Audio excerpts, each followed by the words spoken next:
So today's scope of this video is to talk about French defense. French defense starts with e4, e6, and white plays d4. Black replies with d5. So this is the starting position of French defense. And here white has several options to choose with, but the most classical and most popular approach is to play knight to c3. And black has several options too, so he can choose from either taking on e4, that's one of the options, or he can play knight f6, reinforcing the attack on the e pawn, or he can reinforce the attack on the e4 pawn indirectly by playing bishop b4, which pins the knight, and so threatening again to take on e4. So I'll just focus on bishop e4 today.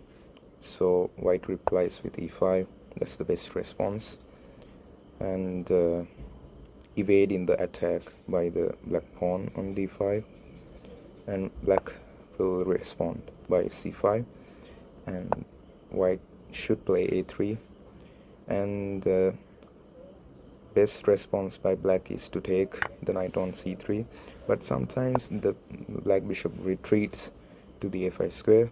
In that case, white should reply strongly with b4, and if he takes on b4 with the pawn, then white has this option of knight b5, and if he takes on a3 with this discovered check, white simply blocks this check and opens this whole diagonal towards the black king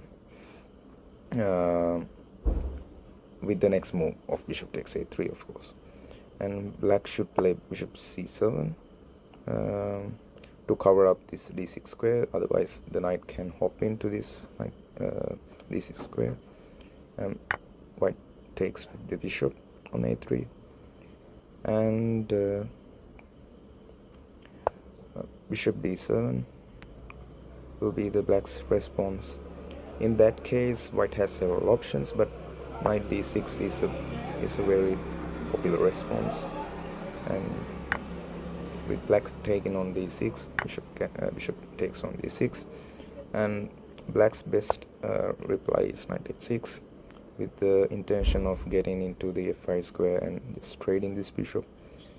In that case, bishop d3 is the best option from white's point of view, and the game will continue with knight c6, and white has a clear edge. Or white can simply play queen to g4 with the intention of attacking on this g7 square, and it's equally it's equally good.